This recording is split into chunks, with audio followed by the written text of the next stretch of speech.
All right, so we're gonna do some homemade noodles today. I've got a bowl in front of me here. Now you can do this on a flat work surface. You don't have to use the bowl. I'm comfortable using the bowl. But in my bowl, I've got 3 cups of all-purpose flour, and I've got a full teaspoon of salt. Now the recipe actually calls for a half a teaspoon of salt, but 3 cups of flour is quite a bit of flour. So I went ahead and bumped it up to a full teaspoon. In my cup, I've got 6 egg yolks. I'm going to drop those in the center. I have something called a Danish dough hook. I'm going to use that to mix this up. Scrape all my egg yolk out. These are eggs that we've raised here on the farm. One of them even had 2 yolks in it, so I was excited. And then to this, I'm going to add 6 tablespoons of water. It's roughly 1/3 of a cup. Drop that in and mix it up, and this should come together pretty quickly. And you're looking for just a smooth ball of dough when you're all done and said. And when I get this kind of mixed together and not so gooey, I will switch to using just my hands, which I have washed. We don't do anything around here that we don't wash our hands. And then I will also, when I start getting my hands in here, I will remove my jewelry. There's nothing worse than cleaning dough out of your rings. It's kind of terrible. So as you can see, clean hands, rings are coming off, and we'll start to work this. If I need to add more water, I will. You just want to make sure your dough is smooth and pliant. I've actually got a few drops left in there, so we'll go ahead and drop that in. And I'm going to just begin to bring it together. And you want to work it until it forms a ball. And once we have our ball formed, I'll cut it down into a couple of 2 separate balls and get it rolled out. You want it fairly thin for noodles. I mean, you can make them as thick as you want, and you can have a flat dumpling from this recipe. You could even, make very thin noodles. We kind of like them a little wider, so I make them a decent thickness, and then I widen the cut on my noodle. And in fairness, I can't cut a straight line, so they're going to be all kinds of sizes. I say wide noodle, we're going to have whatever we get. And I am going to add a little bit of water to this because it's fairly dry.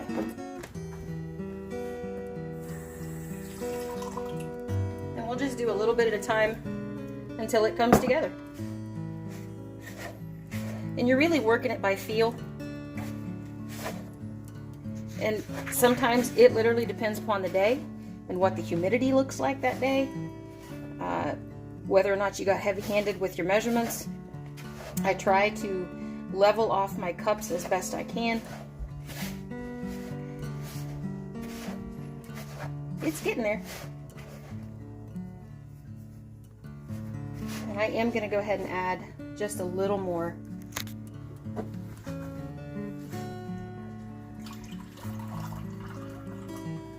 Give myself enough to work with. And again, you're looking just for it to come together. And once we have it together, I'll roll it out. And I've got a sheet of parchment paper over here that I will use to roll this out on because it saves the mess on my counter. And I think that might have done it. So we really just want it to form a nice sized ball. My husband is helping by moving my jewelry out of the way. What would we do without our spouses to help us? I'd be lost completely.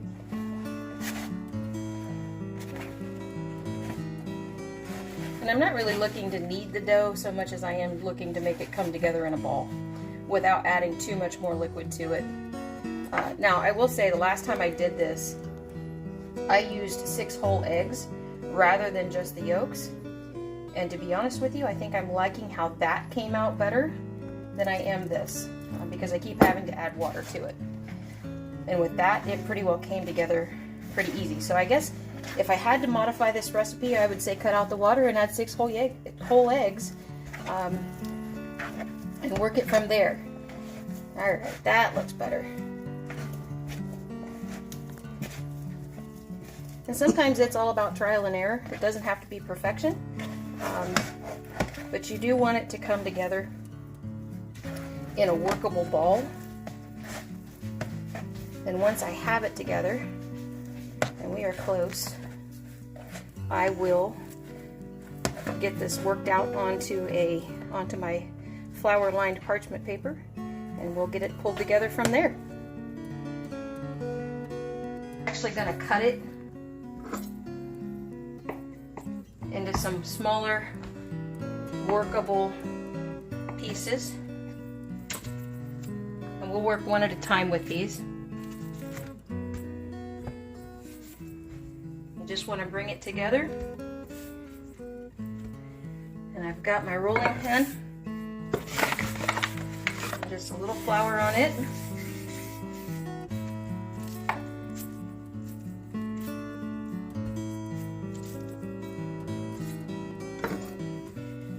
We're going to work it out. And once I get this to the thickness that we want or that we like, then I will make some cuts and get our noodles worked out thick. And you just keep adding flour. If it's, if it sticks to the rolling pin, you just want to keep adding flour and moving forward. Now you don't want to add too much flour and work too much into the dough. But I deliberately left the dough a little bit sticky so that we could work some flour into it if we needed to.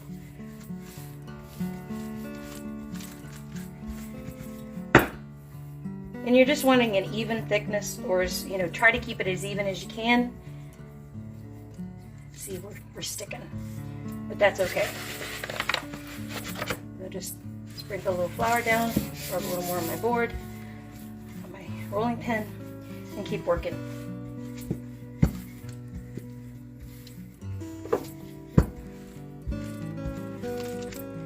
And I'm going to wear a good portion of this flour because that's what happens. Is that right? It ain't good unless you get in your work, right?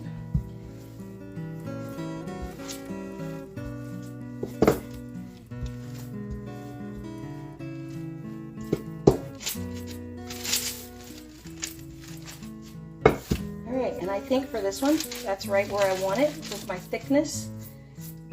Try to work it up off of this as best I can. So this is what happens when you don't have enough flour down. This is what not to do. It will stick. This would have stuck to my counter had I had it down on my counter, which is why I use the parchment paper. I like the fact that I can kind of contain the mess. And what I'm going to do, I saw the method on another video, so I'm going to try that method because I liked it. So I'm just going to fold my dough up. I'm going to use a sharp knife. I'm actually going to give my knife a little bit of coating, and I'm going to trim it from the end, and we're going to even save the oddball pieces because it'll all eat the same. And you want to just kind of keep them the same width. Again, I can't cut a straight line. It's asking a lot. So we're going to get what we get out of these, and we're going to be happy about life. I promise you they will all eat the same. And then you roll it out, and you've got your noodle. And it don't have to be perfect. They're homemade. You're looking for imperfection in these.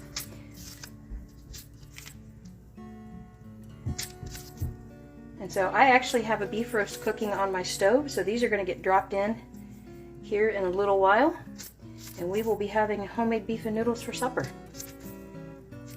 But there you have it. And I've got the rest of these to work out. And once we get done, we should have roughly a pound of noodles out of this recipe, give or take.